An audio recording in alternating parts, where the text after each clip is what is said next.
Bismillahirrahmanirrahim. Bismillahirrahmanirrahim. Itu pada saat itu boleh tak?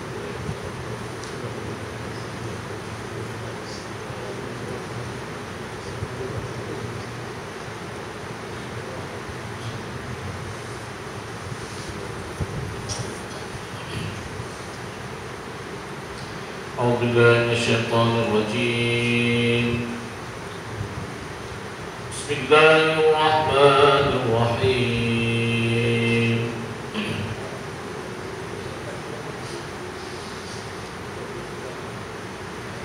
يا أيها الذين آمنوا لا تكونوا كالذين آذوا موسى فبرأه الله مما قالوا وكان عند الله وجيها. يا أيها الذين آمنوا اتقوا الله وقولوا قولا سديدا يصلح لكم أعمالكم ويغفر لكم ذنوبكم ومن يطع الله ورسوله فقد فاز فوزا عظيما. إنا عرضنا الأمانة على السماوات والأرض والجبال فأبين أن يحملنها وأشفقن منها وحملها الإنسان إنه كان ظلوما جهولا. ليعذب الله المنافقين والمنافقات والمشركين والمشركات ويتوب الله على المؤمنين والمؤمنات وكان الله غفورا رحيما. صدق الله العظيم. Assalamualaikum warahmatullahi wabarakatuh. Alhamdulillahirabbil alamin wal 'aqibatu lil muttaqin wal 'udwana illa 'alal zalimin. Allahumma shalli wa sallim wa barik ala sayyidina Muhammad wa ala alihi wa ashabihi wa man tabi'ahum bi ihsan ila yaumiddin. Rabbi shrah li sadri wa yassir li amri wahlul 'uqdatam min lisani yafqahu qawli. Subhanaka la 'ilma lana illa ma 'allamtana innaka antal 'alimul hakim wa la hawla wa la quwwata illa billahil 'aliyyil 'azim. Rabbana zidna 'ilman warzuqna fahman. Rabbana 'alaika tawakkalna wa ilaika anabna wa ilaikal masir. Qala al-musannifu rahimahullahu ta'ala wa nafa'ana bi 'ulumihi fid darain amin. Amma ba'd.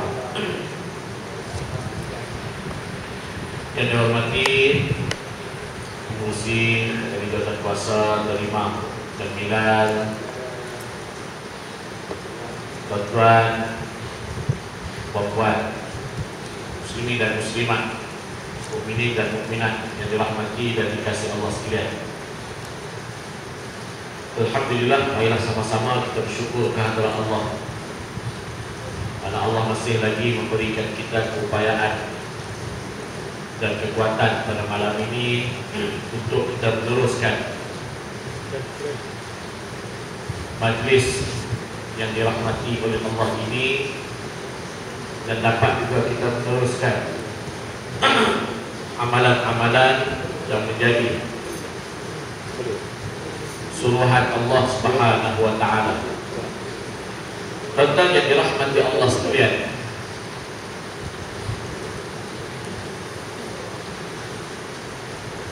kita telah tinggal pengajian secara khususnya seperti malam ini sebulan lah kiranya. Kira malam ini kira malam yang pertama setelah kita meraihkan hari raya dalam masa sebulan. Sebulan tak makan, sebulan makan tak berhenti. Dan kita akan menyambung apa yang kita bicarakan pada kuliah ataupun isi daripada kitab Tanbihul Ghafilin ini yang telah saya bawa pada bulan yang sebelum daripada Ramadan. Dan kita mengharapkan bahawa Ramadan yang telah berlalu itu menjadi Ramadan yang terbaik kepada kita. Karena Ramadan yang dihadapan ini, Ramadan tahun hadapan ini belum tentu kita akan bertemu dengan dia. Walau kita sihat segar, bugar, tapi belum tentu lagi kita akan bertemu dengan Ramadan yang akan datang. Moga-moga Allah jadikan kita ini sebagai manusia yang mendapat rahmat dalam bulan Ramadan yang lalu. Bangsa yang dirahmati dan dikasih Allah sekalian, dalam bicara kita yang lalu, kita menceritakan tentang orang-orang yang meringankan sembahyang. Kata Nabi, orang yang meringankan sembahyang ini maka ditetapkan kepada mereka 15 siksaan. 6 di atas dunia, 3 sewaktu nak mati, 3 lagi sewaktu dia berada di dalam kubur, dan 3 lagi sewaktu dibangun dan dia duduk di hadapan Allah Subhanahu wa ta'ala. Kata yang dirahmati dan dikasih Allah sekalian, cerita 6 azab di atas dunia itu, kalau tak silap saya dah habis dah. Habis dah kita cerita tentang 6 azab tersebut. Di antaranya yang diceritakan pada kita ialah diambil berkat daripada umur. Umur ni panjang, tetapi tak sepanjang dan tak sebanyak amalan yang dilakukan dengan nisbah panjangnya umur. Kemudian diambil oleh Allah Ta'ala berkat kadar rezekinya. Rezekinya dicabut keberkatan. Nampak kaya, tetapi kekayaan yang digunakan untuk melakukan maksiat. Kemudian diambil oleh Allah Ta'ala namanya yang saleh pada muka. Allah cabut nur orang-orang saleh pada muka. Maksudnya bila orang tengok muka kita, orang marah, orang tak suka, orang benci kepada kita. Masalah. Kemudian seterusnya, tiada terpelihara baginya agama Islam. Susah dia nak mengamalkan Islam, susah dia nak beristiqamah dengan sembahyang, susah dia nak beristiqamah dengan hadir ke surau, walaupun kadang-kadang rumahnya bukan jauh pun, sebelah saja dengan surau. Susah. Dan seterusnya, amalan yang dijalankan di atas dunia ini tiada diberikan pahala oleh Allah. Buat amalan tetapi tidak ada pahala. Apa bukti orang ini dia buat amalan tidak ada pahala? Buktinya amalan yang dia buat itu hanya masa-masa tertentu sahaja. Dia buat dengan masa-masa tertentu sahaja. Buat masa bila dia ditimpa susah, buatlah, buat tahlil yasin pagi, subuh, jumpa tu imam, tolonglah baca doa, tolong baca ke saya. Bila dia senang, dia lupa dengan Allah Subhanahu wa ta'ala. Bila dia ditimpa dengan kematian, waktu tu barulah dia nak menangis. Menangis, kenapa lah aku tak tunaikan hajat sahabat aku ini. Bermakna dia buat juga ajaran Islam, tapi pada masa-masa yang tertentu. Ini apa tanda? Inilah tanda orang-orang yang dia buat amalan-amalan kebaikan tetapi tidak diberi pahala oleh Allah Ta'ala. Orang Cina, tuan-tuan, kalau tuan-tuan kadang-kadang baik dengan dia, tuan-tuan pergi beli barang di kedai dia, patut harga RM50, kadang-kadang dia kata tak kuala, kita kawan, bagi RM45 dah, maka RM5 lagi dikira kalau dalam agama kita sedekah. Maka dia bagi hadiah balik kepada kita RM5. Dia buat kebaikan. Dia buat kebaikan. Kita tengok orang-orang yang bukan orang Islam, kadang-kadang dia angkat tangan kepada kita, hello, macam mana bahasa dia dah macam tu. Dia pun senyum ke kita. Senyum dalam bahasa, senyum dalam agama Islam ini dianggap sebagai sedekah, diberikan pahala. Baik, tidak baik. Mereka buat, tidak senyum tersebut, mereka buat. Maka begitu juga orang-orang Islam yang tidak diberikan pahala dalam hidup mereka daripada amalan-amalan yang mereka buat. Mereka boleh buat benda-benda yang baik, tapi pada masa-masa yang tertentu. Pada masa-masa yang tertentu. Baik. Yang terakhir yang kata Nabi, di atas dunia tiada diangkat doa oleh para malaikat ke langit. Bermakna dia mohon kepada Allah melalui doa, permintaan dia kepada Allah, tetapi Allah tidak menunaikan. Apa yang dia minta tidak diberikan jalan penyelesaian. Apa yang dia minta tidak diberikan jalan kemudahan kepada dia. Maka ini di antara 6 perkara yang kita telah bincangkan pada bulan-bulan yang lalu. Tentang yang dirahmati Allah sekalian, disebut lagi oleh Nabi. Nabi kata ada 3 lagi perkara. Seseorang yang meringat-ringatkan sembahyang ini diazab pada ketika matinya, pada ketika dia nak mati.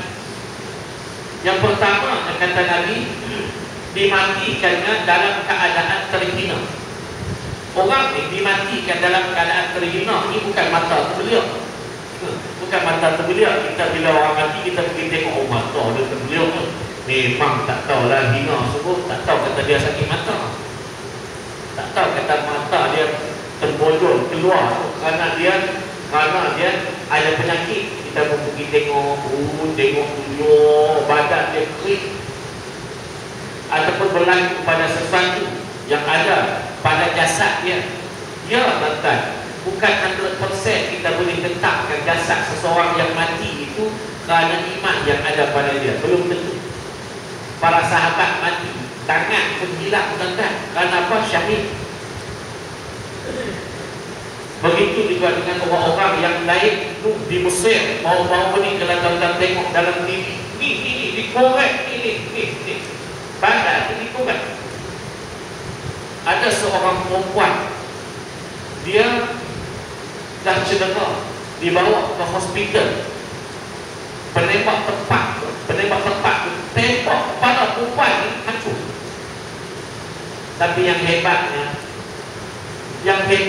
waktu dikafankan mayat dia, darah dia masih mengalir dan muka dia senyum. Macam mana senyum dalam gambar yang diambil oleh anak dia sebelum dia mati. Tuan-tuan yang dirahmati dan dikasihi Allah sekalian, hina orang-orang yang meringatkan sembahyang ini bukan kerana jasad dia yang ternganga, yang terbeliak biji mata, tapi hinanya kerana amalan yang tidak banyak. Hinanya kerana amalannya tidak sama dengan umur yang Allah beri pada mereka. Kalau umur dia Allah beri 50 tahun, tetapi amalan yang dikira-kira balik hanya 5 tahun sahaja dia melakukan amal saleh. Bermakna 45 tahun masih berada di dalam maksiat dan dosa yang tidak diampunkan oleh Allah.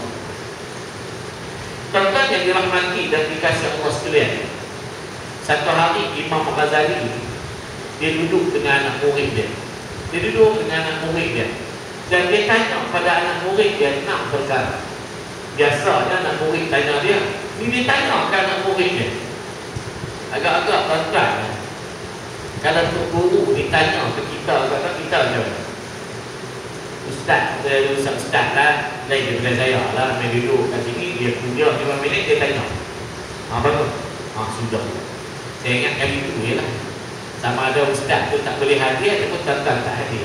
Nampak Ustaz tu tak boleh, sakit dia tanya tu tak boleh jawab nanti. Malu tu, lepas dia kata pula, umur dah tua-tua tak kerti nak jawab. Sudah. Tak datang tuan-tuan. Imam Ghazali ni dia tanya pada anak-anak murid dia dengan 6 perkara. Dia tak kuatlah tuan-tuan, orang yang hebat. Di antara benda yang dia tanya ialah Ma aqrabu minna. Dia tanya, apakah yang paling dekat dengan kamu? Apa yang paling dekat dengan kamu? Ma aqrabu minna. Apa yang paling dekat dengan kita? Anak-anak murid dia sebutlah yang paling dekat dengan kita ni mak ayah lah. Yang paling dekat dengan kita ini rumah lah. Yang paling dekat dengan kita ni harta lah. Kata Imam Ghazali, semua yang kamu sebut tu betul. Mak dekat dengan kita, harta dekat dengan kita, saudara-saudara dekat dengan kita. Tapi yang lebih tepatnya ialah al-maut, kematian. Kematian itu sebenarnya dia lebih dekat kepada kita. Buktinya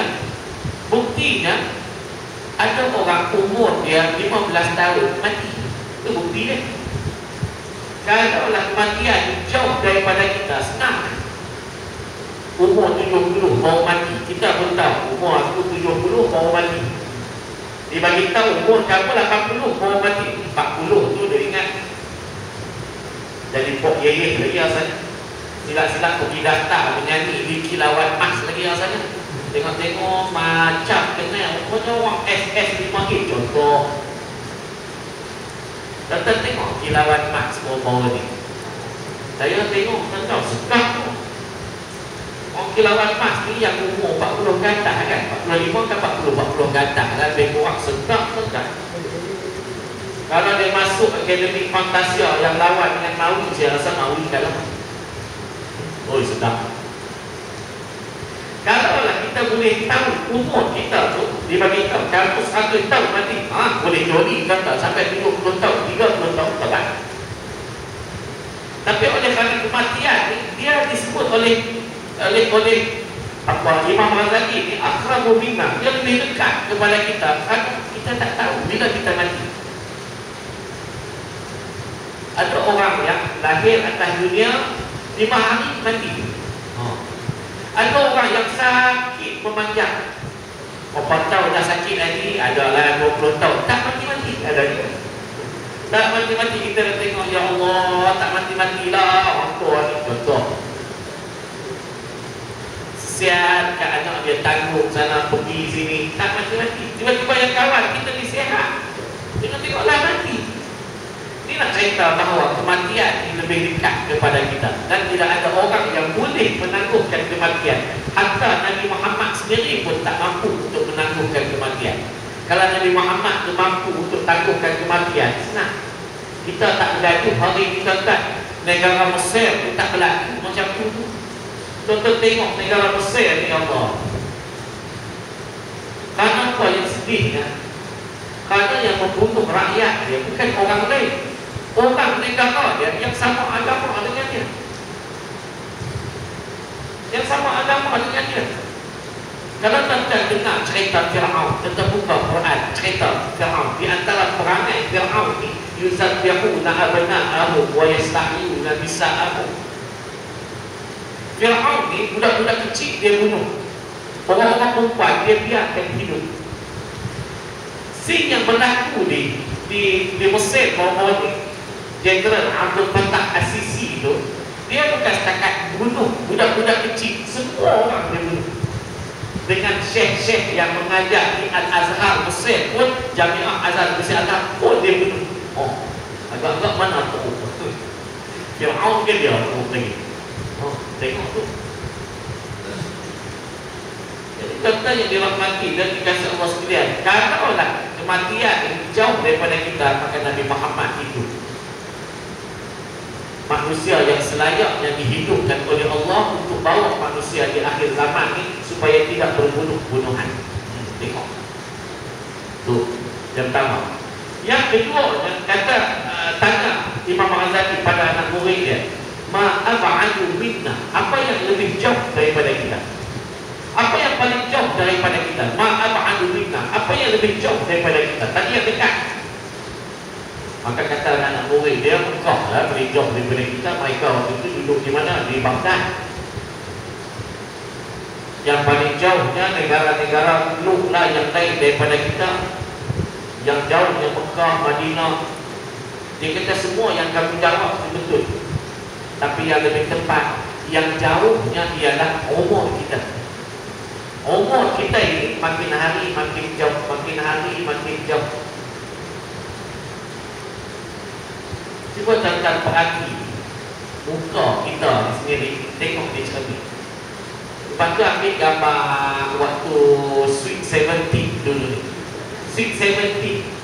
Sekarang ni Sweet juga 17. Dulu 17, sekarang 70. Cuba letak tepi, tengok. Ada beza?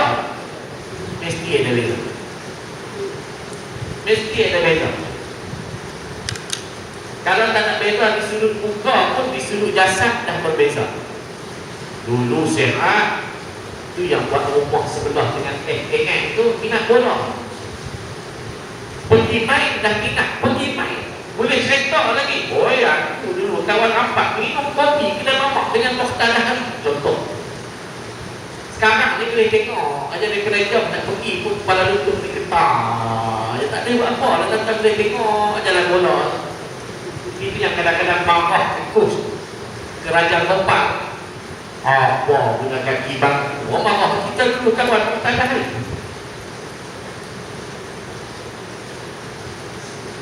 Berbeza tidak umur? Ya, berbeza. Nak cerita bahawa umur dan masa yang lalu ni dia makin hari bertambah jauh, bertambah jauh, bertambah jauh. Tuan-tuan cuba tengok. Saya nak ajak tuan-tuan meniru satu konsep yang diamalkan oleh kerajaan kita. Apa dia? KWSP. KWSP ni kumpulan wang simpanan pekerja. Tuan-tuan yang bekerja dengan kerajaan atau swasta sekarang ni, InsyaAllah ada biasanya yang kerajaan itu lagi ada KWSP. Dan kalau anak-anak kita bekerja, kita tanya dia, MPF kau setiap bulan banyak mana potong? Kalau dia bagi kita ustaz, tak lah apa, rugi kita kata. Rugi jauh. Nanti bila dah tua pencet, tak ada duit yang disimpan. Nak harap bank tak mampu kamu nak simpan. Cuba tuan-tuan tengok, ada yang KWSP ni untuk apa? Yang pertama untuk menyimpan. Bila kita simpan daripada mula bekerja di waktu muda, lepas daripada umur 18, 19 tahun zaman dulu ni tuan-tuan, umur 19 tahun, 20 tahun dah boleh jadi cikgu dah. Dah bekerja dengan kerajaan dah. Duit tadi dipotong. Dipotong beberapa puluh ringgit dan aktif dimasukkan dalam simpanan KWSP. Itu kalau kerja biasa. Kalau tuan-tuan CEO bank, agak-agak banyak mana sebulan? CEO bank ni banyak mana sebulan? Dia punya gaji bulanan dia. Tuan tahu banyak mana? CEO Maybank Malaysia, dia punya gaji sebulan dia 88,000. Allah. Kalau 88,000, agak-agak LPF dia berapa? Banyak. Katakanlah dia kerja 20 tahun, silap-silap tuan-tuan, juta, 10 juta, 30 juta, duit dia. Kira kalau makan tu dia, anak-anak dia, isteri dia pula tu dia kahwin pula 4, ada anak-anak lagi, cucu cicit tak habis. Kenapa kita menyimpan daripada muda hingga ke pencet? Kerana duit tadi bila kita pencet, kita boleh duduk rehat. Macam tuan-tuan hari ni rehat. Haji tak pergi kerja ke? Ada fikir ada SP Ustaz. Okey. Pergi haji setiap tahun. Pergi haji setiap tahun lagi kan jalan. Kita ada simpanan KWSP. Ada 1.8 juta. Setiap kali pergi baru 10-15 ribu. Pakai orang tu pakai biasa tu, package biasa. Kalau pakai orang dalam 3,500 ada. Tu dia 1.8 juta, 3,500. Ya Allah. Setahun 2 kali pergi haji. Atau kalau ada haji tu setahun 2 kali. Konsep ni dibuat untuk menyenangkan kita. Hidup kita menjadi senang bila kita boleh menyimpan daripada muda hingga ke tua. Akhirnya di waktu tua kita relax. Macam mana relax? Ada tak orang yang segangan tuan-tuan? Kita maaf lah saya tunjuk. Jadi tuan-tuan jangan marah lah. Ini dia bagi contoh. Tuan-tuan kata, Ustaz wajah dia tunjuk. Jadi contoh-contoh. Tuan-tuan pun tengok ni orang yang macam tuan-tuan duduk relax. Ada tak orang yang segangan tuan-tuan ni? Tak duduk di sini, ada tak? Ada tak dia duduk di pasar malam kat di tempat kerja ni? Ada tak pergi pasar malam? Yang jual berniaga di pasar malam, Tuan-tuan macam kita berniaga di pasar malam, kenapa dia berniaga? Kenapa dia berniaga? Besar kemungkinan kerana di waktu muda ni dia tidak dapat menyimpan. Dia tidak dapat menyimpan, kebetulan dia kerja sendiri, maka dia tidak ada simpanan LPSK dan LPSK. Tak apalah, kerja dia halal, kerja lah. Maka akhirnya umur-umur yang macam ni, maka dia habiskan juga dengan berniaga, habis dengan dunia dia, habis dengan mencari rezeki, tak sempat untuk beribadat kepada Allah Ta'ala. Sebab tu kadang Nabi sebut kadal kufru kafiran. Nabi kata kadang-kadang kekufuran, kadang-kadang kefakiran itu boleh menjadi kufur. Kadang-kadang kefakiran itu boleh menjadi kufur. Kita pun balik fikir, kenapa orang miskin jadi kufur? Bila fikir-fikir balik, tengok balik dengan keadaan semua. Bila dah susah, tak sempat nak sembahyang. Itu yang berniaga daripada pukul 4 petang sampai pukul 10 malam. Asar ke mana, maghrib ke mana, Isya ke mana. Masya Allah. Majlis ilmu ke mana, nak bersilaturahim ke mana. Yalah dah balik pukul 10 malam, kita dah duduk rumah dah. Esok dia keluar pula 6 pagi cari barang, kita pun keluar rumah, tak jumpa dah dengan dia. Dalam kali dia nak cerita, lah jiran mati sebelah rumah. Baru tahu kata mati. Dah Allah ni contoh. Ini contoh ni semua saya buat. Dan yang ni benar berlaku di hadapan kita.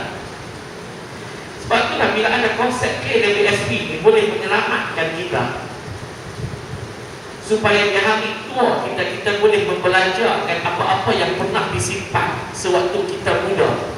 Maka begitu juga amalan-amalan akhirat ini kena buat macam tu. Apa maksudnya? Maksudnya dalam keadaan kita sihat hari ini, tambahlah amalan bersungguh-sungguh. Dalam keadaan kita masih muda hari ini, maka buatlah amalan bersungguh-sungguh. Hari ini kita masih sihat, boleh sembahyang sambil berdiri, sembahyanglah banyak-banyak. Bila dah sampai masa pada lutut udah longgar nak kena sembahyang dulu, sembahyang baru tu cukup. Orang tanya, dulu nampak main sunat banyak ni, kenapa tak main sunat kan? Aku rehat lah, dulu dah banyak nak buat. Okey, tak apa. Kan habis dia sembahyang maghrib, sembahyang 10 rakaat, sembahyang sunat. Sekarang dah sakit kepala lutut, sembahyang maghrib je lah. Sembahyang maghrib pun duduk, itu pun datang kursi contohnya.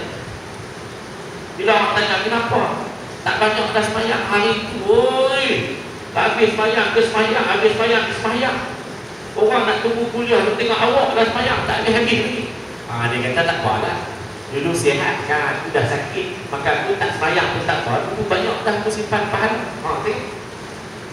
Sekarang ni kita mampu untuk berzikir, subhanallah, alhamdulillah, ambillah tasbih, berzikirlah sungguh-sungguh. Kenapa? Kita sihat. Buat sistem KWSP tu, sihat, buat sungguh-sungguh. Bila dah gigi ni boleh dicabut, bubuhlah peti air, waktu tu tak mampu lagi dah nak berzikir, nak baca Quran pun walau ni tercabut gigi dah, tak ada apa-apa lagi. Jadi waktu esok sekarang ni masih boleh baca walau ni, baca sungguh-sungguh. Tak kira tak boleh dah wala zalim, biar orang heran. Nampak awak ni teruk nak baca, dulu tu baca okey, jadi mau walau zalim, kan walau zalim. Dia tak boleh buat apa lah, dulu okey lah gigi elok, sekarang ni sikit-sikit gigi tercabut. Kalau gigi tu jatuh, hantar tikar sejadah ni silap-silap, makku belakang tu gelok air tuan-tuan, tak ada apa. Sekarang ni masa boleh dengar kuliah, dengar betul-betul, kerana buat telinga kita elok boleh dengar. Bila dah Allah cabut pendengaran telinga nanti, orang tanya, Haji, kenapa duduk kat luar tak dengar kuliah? Memang tak dengar apa dah. Tak dengar, aku duduk dekat, tak dengar, duduk jauh tak dengar. Nak kena duduk betul-betul dekat yang corok habis. Minta pengurusi buat corok untuk bawah tu, hang duduk telinga kita tak dengar. Duduk aja macam tu. Dah tak mampu nak dengar lagi dah. Sebab tu bila sekarang ni mampu untuk mendengar, dengarlah semua-semua. Bila dah tak boleh nak dengar, tak ada apa lah, mengganggu orang. Letak corok di bawah, buka kita letak telinga kat itu. Dia mengganggu orang yang lalu-lalang, kata tak apa. gaya macam ceramah, tapi duduk punya kuatnya suara ustaz yang ceramah. Tengok orang tak ramai tu, rupanya duduk raih kat kawan seorang yang telinga dia tak dengar, tak tulis kat ujung telinga. Sekarang ni tuan-tuan, Allah beri kepada kita sihat, boleh datang ni menjejak kaki-kaki jalan je terus main surau. Lepas tu tuan-tuan, kan ada rumah dekat-dekat, kalau tak hujan jalan kaki lah. Kerana apa? Setiap langkah kita itu Allah tulis, dan setiap langkah kita itu malaikat rumah kan. Ustaz, macam mana kalau naik kereta? Sama juga lah, sama juga, tapi melangkah itu adalah lebih baik. Kerana apa? Dia dapat dua pahala. Langkah tu Allah beri pahala, yang kedua dia letih. Bila sampai-sampai tempat, setiap nafas keluar masuk pun pahala. Naik kereta tak ada apa sampai ni okey. Tapi kalau dah jalan kaki ni mengah nak langkah naik tangga satu tu Allah. Dah sakit kepala tu, setiap sakit kita itu pahala di sisi Allah. Janganlah bila tuan-tuan dah tahu kata tuan-tuan nak jalan tak boleh, janganlah jalan kaki. Yang sakit tu pula terbilang azan tu mana lah makmum. Rupanya semua jalan pakai tongkat, nak ambil pahala lebih lah. Nak jalan daripada rumah dah 20 minit, habis masa dengan ayat tu. Dah datang sini pun nak ambil pula, nak kena berdiri picit sikit macam tu lah. Kan pinggang-pinggang tu macam-macam. Dah lah umur, dah umur. Dan nak untuk sihat hari ni, jangan sungguh-sungguh untuk buat ibadah. Ini sistem KWSP yang kita nak senang atas dunia. Kenapa akhirat kita tak nak buat macam tu? Dalam waktu sihat buat sungguh-sungguh, buat kerja sungguh-sungguh. Apa orang kata, dia kata lah, selama mana kita buat tak keluar daripada ajaran agama, sila. Jadi tuan-tuan yang dirahmati dan dikasih Allah sekalian, itu yang kedua. Yang paling jauh dengan kita ialah umur kita. Yang ketiga, yang kata Nabi, kata Imam Ghazali, tanya Imam Ghazali pada anak-anak murid dia,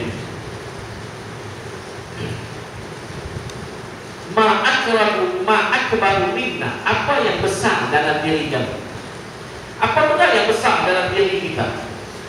Anak murid dia kata yang paling besar perut kan? Ada yang kata paling besar kepala besar. Dia kata gajah dah besar. Imam Ghazali kata yang kamu jawab tu semua betul. Gajah betul, kepala betul, perut betul. Tapi yang paling tepat ialah kehendak nafsu. Nafsu yang ada di dalam diri ini, dia adalah yang paling besar. Ini semua ni dicerita oleh Imam Ghazali, benda-benda yang ada dalam diri manusia, supaya manusia boleh faham sungguh-sungguh, buat tindakan sungguh-sungguh, supaya dia bila bertemu dengan Allah, Allah beri pahala, Allah beri syurga, Allah beri redha dia.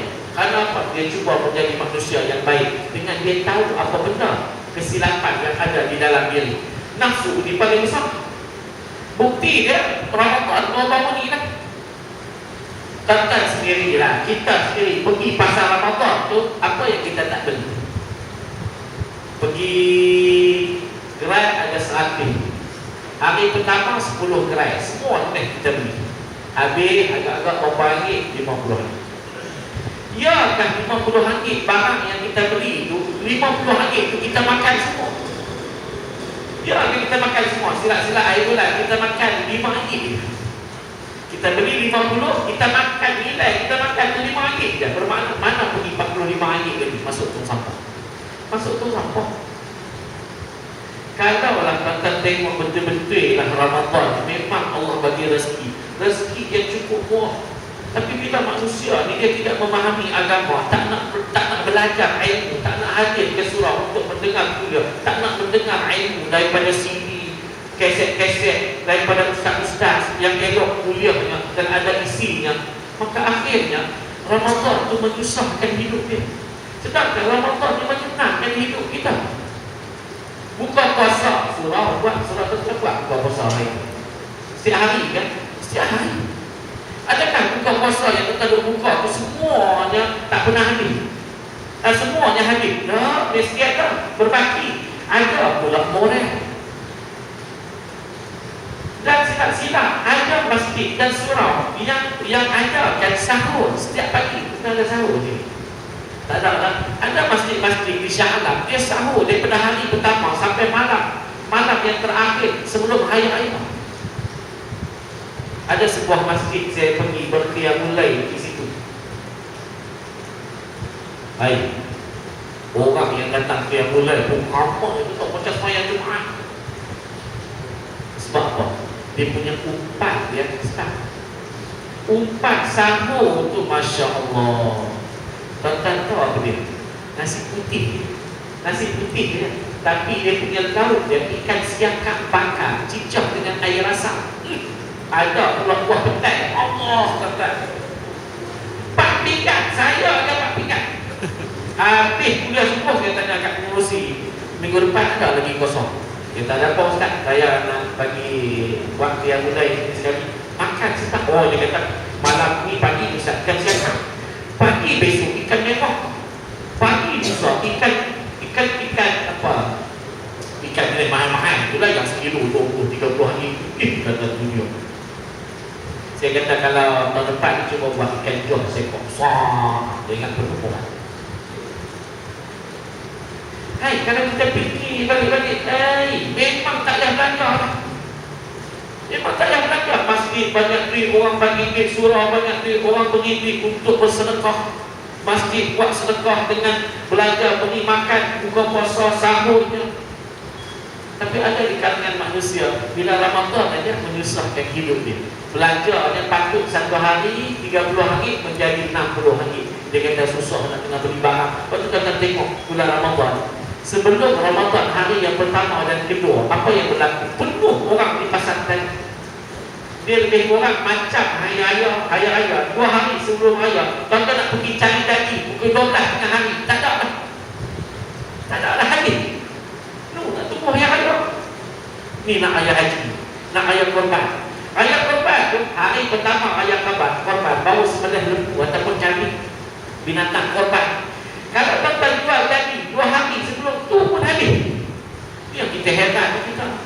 Yang kita heran orang Islam kita ni dah nak makan lagi, dah tak beli lagi. Tu apa dipanggil? Itulah kehendak nafsu yang besar. Kehendak nafsu yang besar. Kalau dia beli, dia bukan boleh makan semua pun. Sekejap lagi daging lembu lagi. Lu korban orang buat lagi. Dia pula orang kenal di kampung ni. Setiap orang yang buat nak bagi daripada dia. Penuh dalam peti air. Nak boleh makan semua kan? Makan baru 2 putih daging dah bening dah makan. Makan baru kena sup ekor sikit. Ibu jari kaki kita dah bergerak ke kena kau.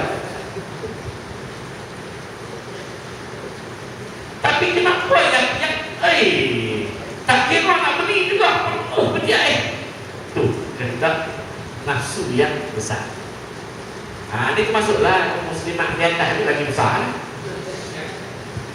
Ini saya sebut kat muslimah lah. Dia orang tak aman, jadi kena marah lah. Lagi besar. Abang belilah, yang selagi pula esok kan kita buat korban. Tak apa belilah untuk kita beli dengan ayam. Anda tengok ni hari raya. Apa rumah terbuka hari raya. Kita habis 30 Syawal hari Jumaat yang lepas. Semalam ni di atas jalan MRT tu dalam Gelang penuh orang. Dia tengok mana lah pakat pergi. Rupanya pergi open house sepenuh hari raya. Ayo ke habis dah buat lagi. Masya Allah. Tu dalam keadaan minyak naik kan, buat lagi. Dia kata minyak naik dah tu minyak. Ni daging tak naik, sama lah. Lori bawa daging tu bukan buah air pun minyak. Kalau dia buat juga. Kenapa dia buat? Sebab kehendak nafsu dia. Dia cuba nak buat juga orang dia buat, aku pun nak buat.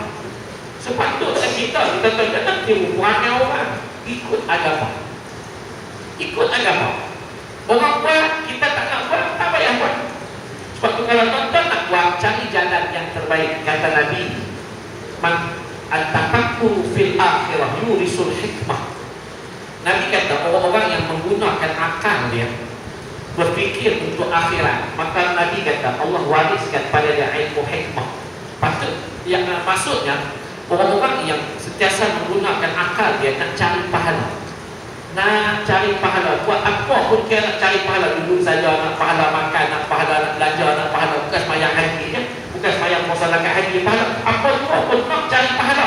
Dia panggil akhirat yurisul hikmah. Orang yang fikir macam ni, maka Allah berikan pada dia jalan untuk dia dapat pahala.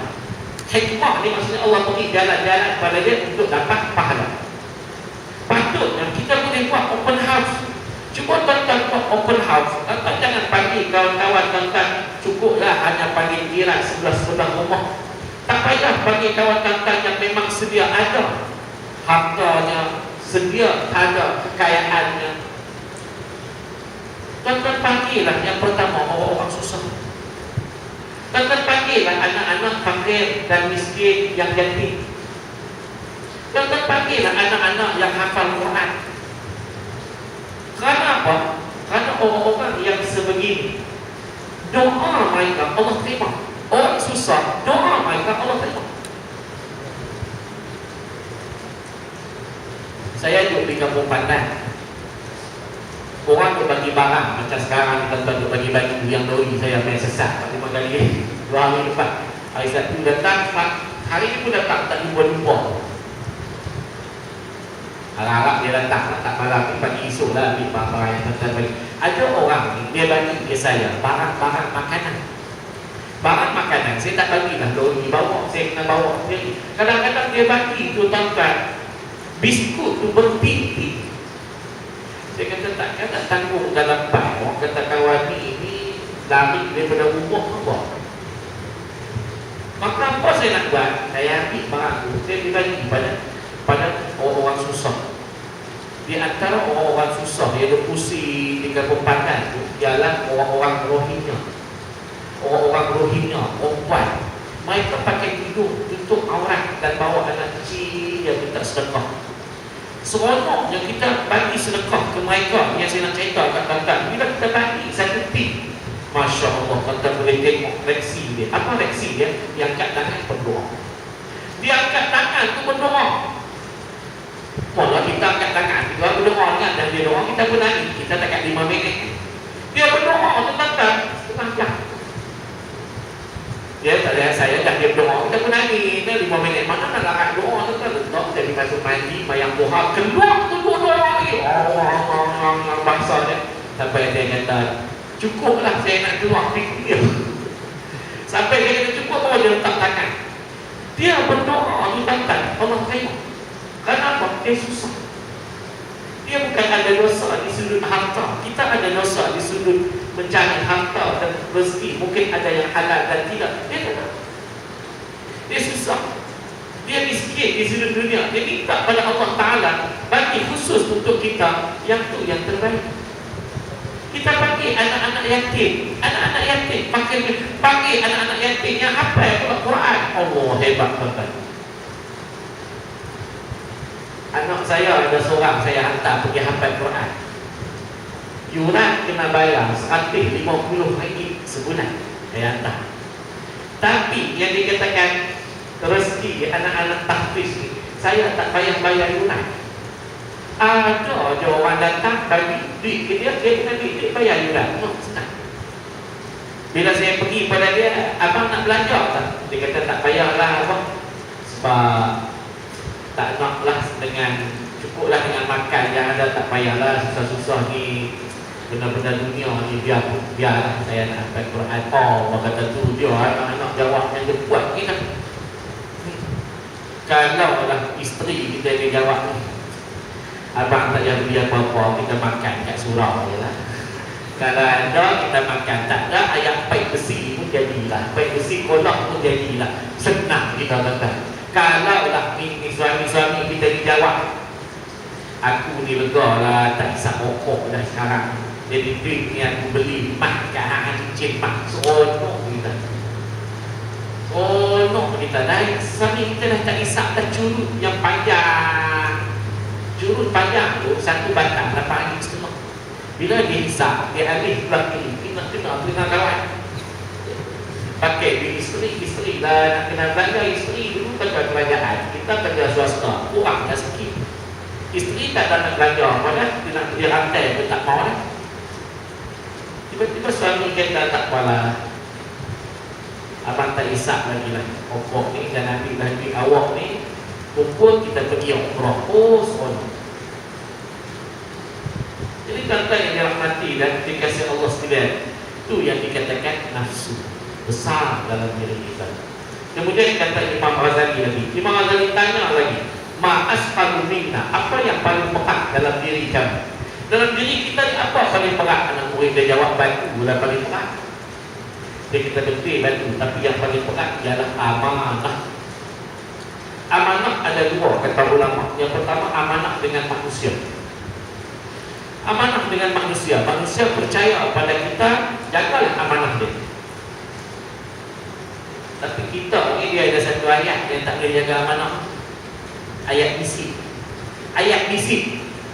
Jangan habaq kan dia. Mata habaq. Bagi tahu ayat tu lagi sampai satu kampung 5 minit semua tahu. Ni jangan bagi tahu lah, jangan bagi tahu lah. Aku nak buat Allah terbuka ni. Kita sampai lah terima pun tahu.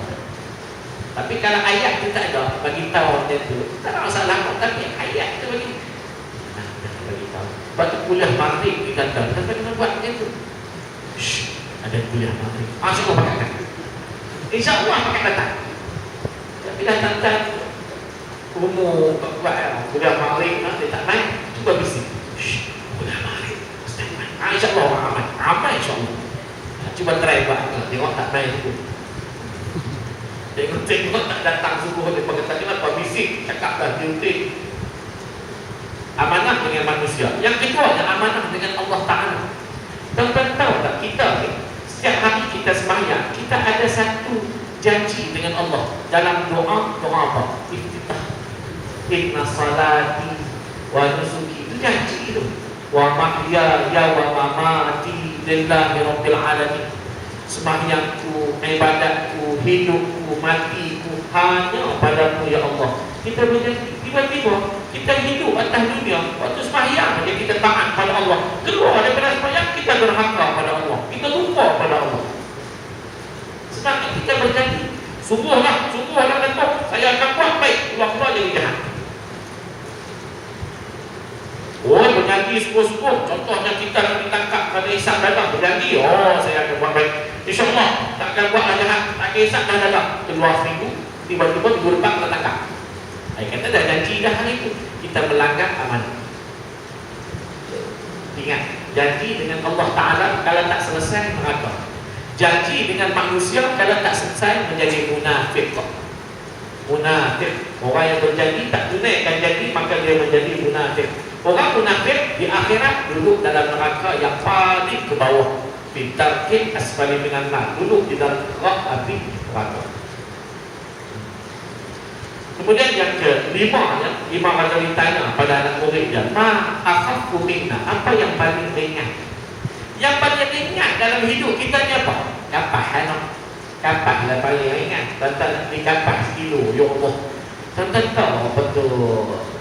Kapas lah, kapas. Yang kabu, tak pokok kabu. Pokok kabu, dia ada kapas dia tu. Pokok kabu ni kapas dia. Kalau kita pergi beli di kampung, harga dia satu buni itu dalam 28 ringgit. Tuan-tuan tahu berapa kilo? 2 kilo.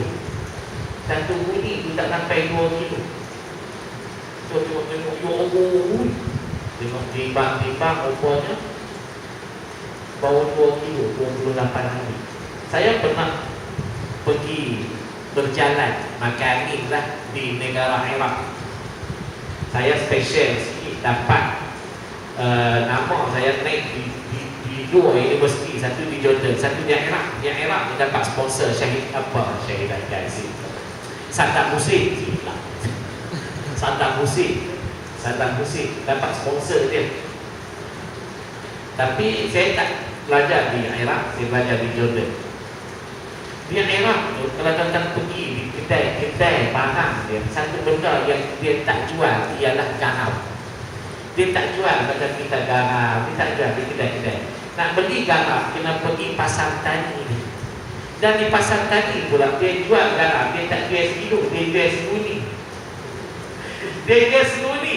Satu bunyi tentang pergi di pasar raya beli garam agak-agak berapa kilo dalam bunyi itu garam. 40 kilo. Dia total 40 kilo. Bermakna kalau kita nak beli itu kita kena beli satu bunyi. Harga dia 250 dinar merah. Duit kita di-convert dengan duit kita baru 20 sen. Ya Allah, agak-agak satu bunyi itu berapa hari berhari kalau tuan-tuan.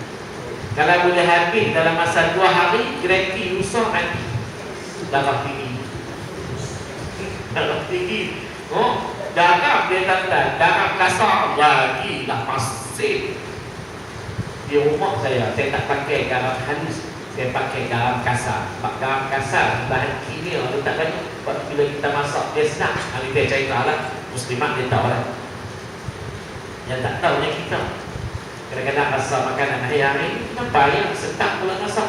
Kenapa yang semalam okey, hari ini tak sedap? Tengok garam. Tengok garam. Kalau garam, dia garam yang kita beri garam halus, dia banyak bahan kimia. Kita buat banyak, dia jadi pahit. Tapi kalau kita pakai garam ketui itu, bila kita masak, walau banyak, dia akan jadi pahit. Balik nanti beli garam 40 kilo. Biar heran kawan-kawan, woi banyak dah garam. Nak bagi kan? Yang paling ringan sekali ialah sembahyang.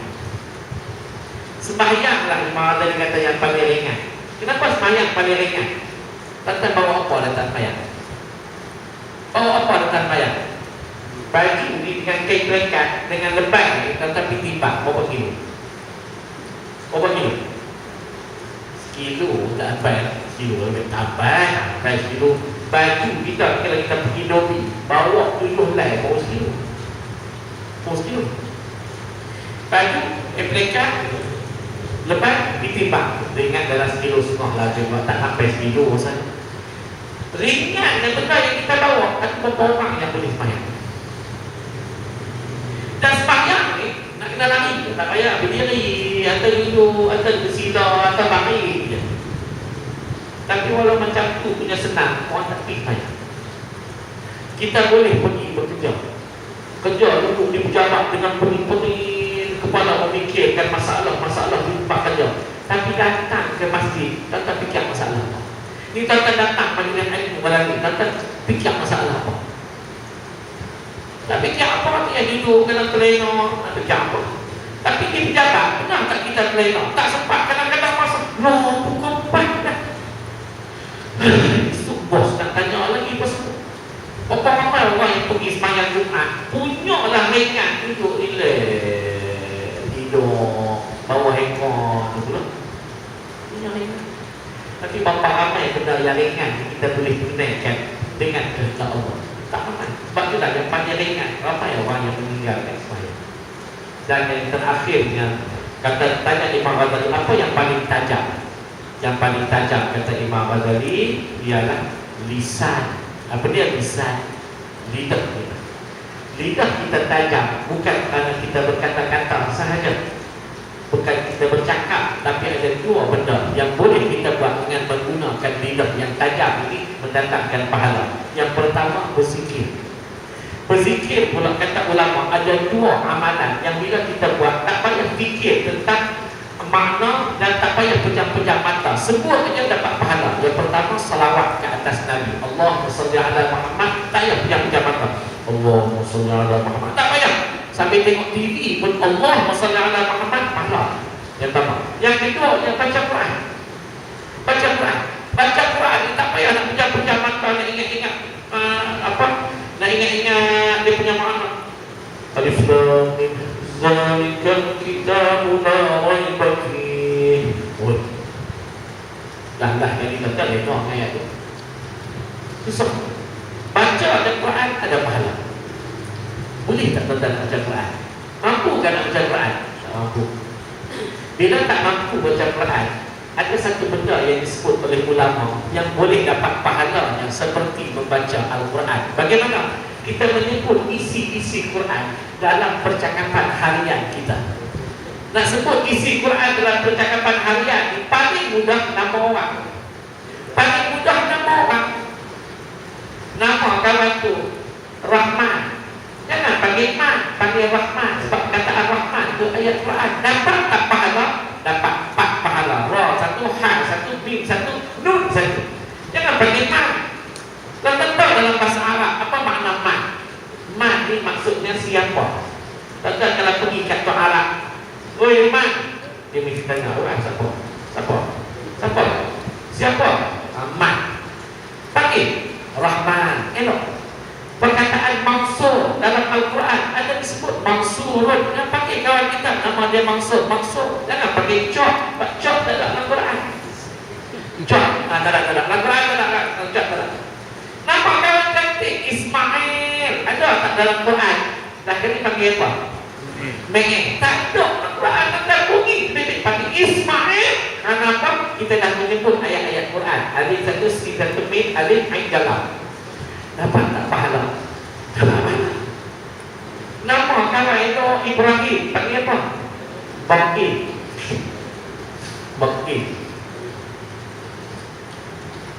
Nama kawan kita itu Hasan. Perkataan Hasan itu ada dalam Quran. Kita panggil apa? Sad. Nama isteri itu ada Aisyah. Dah kena panggil apa? Syuh. Tentu dalam bahasa Arab apa makna syuh? Aisyah itu okey. Kalau syuh dalam bahasa Arab ni kambing biri-biri. Tentu kalau buka bab akikah dipanggil waladun syaitan. Syaitan ni 2 ekor biri-biri atau syaitan. Seekor biri-biri syaitan. Bila dibaca dengan waqaf dalam Quran syuh, kita dipanggil isteri kita syuh, biri-biri. Batuk dah tengok dia ni kita tajuk ada macam nak tidur ada tengok kami beri-beri penuh bulu badannya ataupun dah asyik nak pilih baju pakai kami beri-beri tu di antara jalan nak dapat pahala walaupun susah nak baca Quran tapi gunalah nama-nama yang dipanggil itu melalui nama-nama yang terbaik Al-Quran. Jadi tanda yang dirahmati Allah sekalian, itu yang pertama lidah. Gunalah untuk berzikir. Yang kedua, lidah digunakanlah untuk berdoa. Yang ketiga, gunalah lidah ini untuk bercakap perkara-perkara yang baik. Bercakaplah perkara-perkara yang boleh mendatangkan pahala. Walladzina hum 'anil lagwi mu'ridun. Orang-orang yang berjaya bukan setakat dia sembahyang saja khusyuk, tapi orang-orang yang lari daripada berkata-kata yang lawa. Orang-orang yang tak berkata dengan perkataan yang lawa. Perkataan yang lawa ini, perkataan yang bila kita bercakap tidak ada 3 benda, kata Nabi. La lahu wa ma alaihi. Tak ada 3 benda. Tak ada perkataan Allah Ta'ala, tak ada unsur ajak buat baik, tak ada unsur meninggalkan kejahatan. Tak ada 3 unsur yang dianggap lawa. Contoh bersembah di kedai kopi. Tak ada perkataan Allah Ta'ala, tak ada unsur ajak buat baik, amrun bil ma'ruf, tak ada unsur wa nahyun 'anil munkar, meninggalkan kejahatan. Maka bercakap itu walau 5 minit di kedai kopi tidak ada pahala. Tapi bercakaplah daripada 8 malam hingga 8 pagi esok. Perkataan Allah tak tinggal.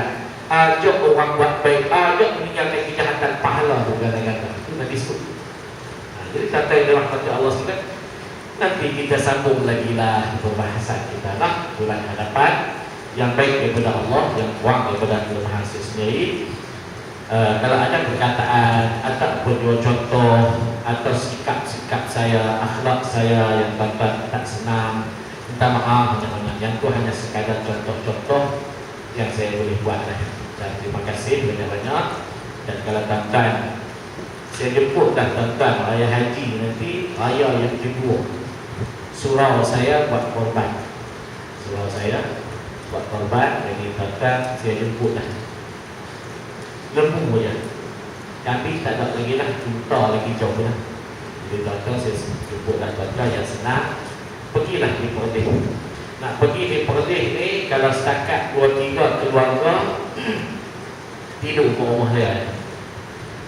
Tapi kalau sampai 1 bas tak boleh lah. Setakat 2-3 keluarga tidur di rumah saya, bawa duit nak pergi shopping dia di Padang Besar dengan wang kuliah je. Duit makan, minum tak payah susah. Jangan boleh.